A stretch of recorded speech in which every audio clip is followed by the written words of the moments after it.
নমস্কার বন্ধুরা, প্রতিমা রান্নাঘরে সব বন্ধুদেরকে স্বাগত জানিয়ে শুরু করছি আজকের রেসিপি। আজকে আমি দুর্দান্ত টেস্টি চিচিঙ্গা আলু দিয়ে চিংড়ি মাছের ঝোলের রেসিপি শেয়ার করব। আমি এখানে সেই জন্যে ছোটো সাইজের 3 পিস গোটা চিচিঙ্গা নিচ্ছি আর একটা মিডিয়াম সাইজের বড় আলু নিচ্ছি। এর সাথে দেওয়ার জন্যে নিয়ে নিচ্ছি 150 গ্রাম ওজনের চিংড়ি মাছ। এখন আমি এই চিচিঙ্গা আলুটা কেটে নেব, কেটে ভালো করে ধুয়ে নেব, তার সাথে চিংড়ি মাছটাকেও ভালো করে ধুয়ে নেব। বাজার থেকে কেনা চিংড়ি মাছ, সেখান থেকেই নিয়েছি আন্দাজে। দেখো, চিচিঙ্গা আলু চিংড়ি মাছ সব কেটে ভালো করে ধুয়ে নিয়েছি। আর এই চিচিঙ্গার ঝোল বানানোর জন্যে চিচিঙ্গাগুলো কিন্তু একটু এইভাবে বড় বড় কাটতে হবে। আর তার সাথে আমি লম্বা করে আলুটাও কেটেছি। আর চিংড়ি মাছটাকেও ধুয়ে নিয়েছিলাম। এখন থালার মধ্যে ঢেলে নিয়ে দিয়ে দিচ্ছি পরিমাণ মতো লবণ আর দেব পরিমাণ মতো হলুদ। শুধুমাত্র চিংড়ি মাছেই লবণ আর হলুদটা ভালো করে মাখিয়ে নেব। সত্যি বলছি বন্ধুরা, এইভাবে চিচিঙ্গা আলু দিয়ে চিংড়ি মাছের ঝোল রান্না করলে দুর্দান্ত টেস্টি হয়। আর এটা দিয়েই পুরো ভাত খাওয়া হয়ে যাবে, আর অন্য কোনো সবজি লাগবে না। চলো রান্নাটা শুরু করি। গ্যাস জেলে কড়া বসিয়ে দিয়ে কড়াতে দিয়ে দিচ্ছি সরিষার তেল। এবার খুন্তি দিয়ে তেলটাকে কড়ার উপর পর্যন্ত চাড়িয়ে নেব। ততক্ষণে তেলটাও ভালো করে গরম হয়ে গেছে। এবার দিয়ে দিচ্ছি আলুগুলো। এবার খুন্তি দিয়ে আলুগুলোকে উল্টে পাল্টে নাড়াতে থাকবো। আর কড়া তেল খুব ভালো করে গরম হয়ে গিয়েছিল। গ্যাসের ফ্লেমটাকে এখন মিডিয়ামে করে দিয়েছি। মিডিয়ামে করে দিয়ে বেশ ভালো করে কিন্তু আমি 2 মিনিটের মতো আলুগুলোকে এদিক ওদিক উল্টে পাল্টে ভাজলাম। কারণ আলুর যাতে সব দিকগুলো ভালো করে ভাজা হয় সেইটা একটু দেখতে হবে। এখন এতে দিয়ে দেবো চিচিঙ্গাগুলো।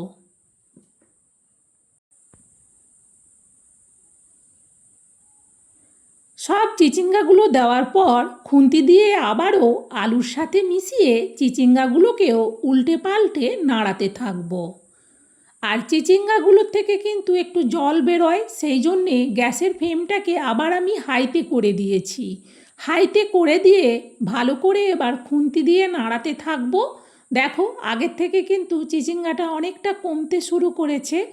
এই চিচিঙ্গাটা যেহেতু নরম, তো সেই জন্যে কিন্তু এটা কমে যাবে। বেশ ভালো করে উল্টে পাল্টে প্রায় 2 মিনিটের মতো কিন্তু আমি আলু আর চিচিঙ্গাগুলোকে ভাজলাম। দেখলাম যে আলুগুলো বেশ ভালো করে কিন্তু ভাজা হয়ে গেছে। সেই জন্যে যে আলুগুলোকে আমি একটা জায়গার মধ্যে তুলে নিচ্ছি।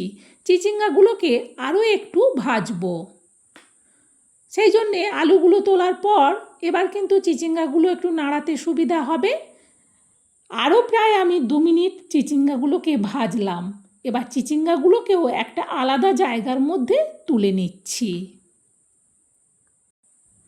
এবার এই তেলের মধ্যে দিয়ে দিচ্ছি আমি অল্প একটুখানি রসুন। একটা বড় কোয়া ছিল, সেই রসুনের পুরো কোয়াটা জাস্ট গ্রেড করে দিয়ে দিলাম। এখন দিয়ে দেবো অল্প পেঁয়াজের পেস্ট, হাফ পেঁয়াজ পেস্ট, একটা গোটা পেঁয়াজের হাফ দিলাম। এবার পেঁয়াজ পেস্টটাকে ও রসুনের সাথে মিশিয়ে একটু ভালো করে ভেজে নেব। এবার দিয়ে দেবো অল্প একটুখানি গ্রেট করা আদা। সেটা তোমরা একটু লক্ষ্য করলেই দেখতে পাবে যে আমি একেবারেই অল্প দিচ্ছি। আবারও আদাটাকে পেঁয়াজ রসুনের সাথে মিশিয়ে নাড়ালাম। দিয়ে দিচ্ছি পরিমাণ মতো হলুদ আর দেব পরিমাণ মতো লঙ্কার গুঁড়ো। ঝালটা যে যেমন পছন্দ করো সেই অনুযায়ী লঙ্কা দিও। আবারও হলুদ লঙ্কার গুঁড়োটা দিয়ে মশলাটাকে 1 মিনিটের মতো ভেজে নিলাম। এখন এতে দিয়ে দেবো পরিমাণ মতো লবণ আর দিচ্ছি অল্প একটুখানি চিনি। লবণ চিনি দেওয়ার পর আবারও মশলাটাকে নাড়াবো। মশলাটা একটু শুকনো শুকনো মনে হচ্ছে। এবার আমি এতে দিয়ে দেবো টমেটো পেস্ট।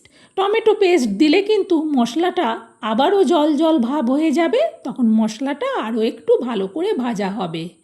পুরো একটা গোটা টমেটোর পেস্টই কিন্তু দিলাম। দেখো, টমেটো পেস্টটা দেওয়ার ফলে মশলাটা একটু জল জল ভাব হয়েছে। এবার ভালো করে মশলাটাকে কষিয়ে নেব। এবার আমি এতে দিয়ে দেবো চিংড়ি মাছগুলো। চিংড়ি মাছগুলো দেওয়ার পর আবারও খুন্তি দিয়ে মশলার সাথে মিশিয়ে নাড়াতে থাকবো। যতক্ষণ না চিংড়ি মাছগুলো সুন্দর ভাজা ভাজা ভাব হয় ততক্ষণ কিন্তু কষাবো। দেখো চিংড়ি মাছগুলো সুন্দরভাবে কিন্তু ভাজা ভাজা ভাব হয়ে কষানো হয়ে গেছে। এবার এতে দিয়ে দেবো আলুগুলো।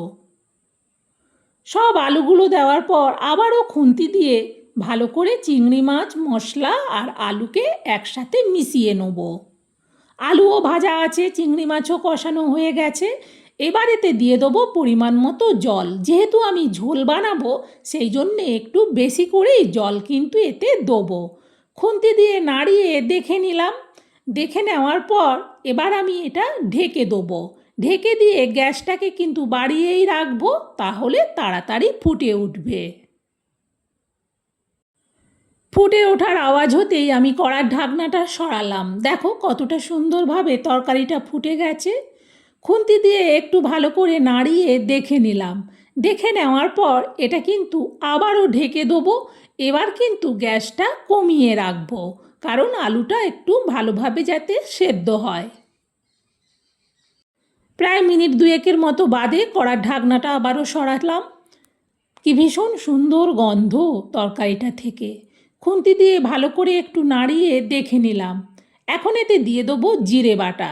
চা চামচের মাপে 1 চামচ গোটা জিরে শিলে বেটে দিয়ে দিলাম। জিরে বাটাটাকে ঝোলের মধ্যে ডুবিয়ে দেওয়ার পর এবার দিয়ে দেবো চিচিঙ্গাগুলো। সব চিচিঙ্গাগুলো দেওয়ার পর খুন্তি দিয়ে নাড়িয়ে চিচিঙ্গাগুলোকে ঝোলের মধ্যে ডুবিয়ে দিয়ে দিচ্ছি 4 পিস কাঁচা লঙ্কা।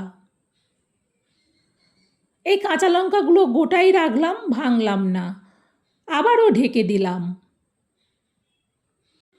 প্রায় মিনিট 3 মতো বাদে আমি কড়ার ঢাকনাটা সরালাম। কি ভীষণ সুন্দর সেন্ট। সত্যিই বলছি, তোমরা যখন এইভাবে বানাবে তখন তোমরাও কিন্তু এই সেন্টটা পাবে। ভালো করে খুন্তি দিয়ে নাড়িয়ে দেখে নিলাম।